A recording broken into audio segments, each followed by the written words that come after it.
Welcome to the Chronicles Reports. I am your host, Chronicles. Today, we are diving deep into a geopolitical earthquake, a seismic shift in the Middle East that is redefining the landscape of contemporary history. We are analyzing a question that remained on the fringes of political discourse for nearly 50 years. But in 2026, it has moved to the center of the global stage. Could the Shah return to Iran? History is no longer just a subject in textbooks. In 2026, it is being reclaimed on the streets. We are witnessing a phenomenon that spans the globe. From the major capitals of Europe to the sprawling metropolises of North America, over 1 million Iranians have gathered, their voices rising in a singular, unified chant. Javid Shah, long live the Shah. But this is not merely a diaspora movement.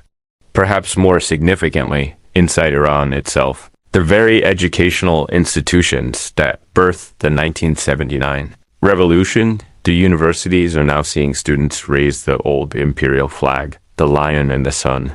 This isn't just nostalgia. It is a direct challenge to the status quo and to understand why we must analyze the historical pivot that brought us here. For over 4 decades, the international community, particularly the United States, operated under a static premise. From the Reagan administration through to the Obama era, the strategy regarding the Islamic Republic was one of management, not replacement.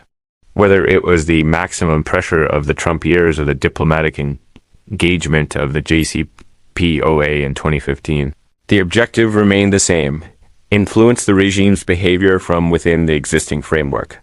That framework has been shattered.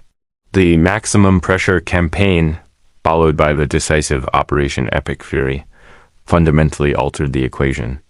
By removing key senior leadership and opening strikes, a massive power vacuum was created. For the first time since 1979, the fundamental question of governance is back on the table. The figure at the heart of this historical surge is Reza Pahlavi, the son of the late Shah. To understand the validity of the arguments for his return, we must look at the facts of his platform. In mid-2025, Pahlavi released the Iran Prosperity Project. His argument is not what many might expect. He is not advocating for a return to the absolute monarchy of his father's era. Instead, he proposes a role of transitional leadership. His roadmap includes a strict 180-day timeline leading to a binding national referendum. This is a crucial distinction. The argument is for the Iranian people to have the ultimate choice between a secular republic and a constitutional monarchy. To truly analyze this movement, we must explore its cultural and linguistic roots. The symbols we see today, the lion and the sun flag, are not just pieces of cloth. They represent a pre-revolutionary identity. For many Iranians, this identity has become a positive counter-narrative to the ideology of the last 40 years. Linguistically, the phrase Javid Shah serves as a powerful cultural tool. It is a linguistic rejection of the slogans that have dominated the Iranian landscape for decades. It reflects a desire to reconnect with a historical lineage that many feel was severed in 1979. A professional journalistic analysis requires us to look at the immense challenges facing any such restoration.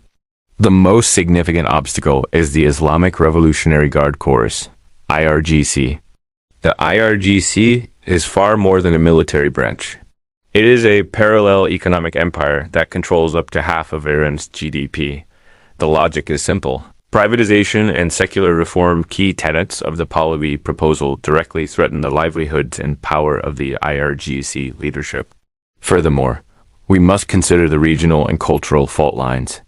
Iran is a diverse nation with nearly 40% minority groups.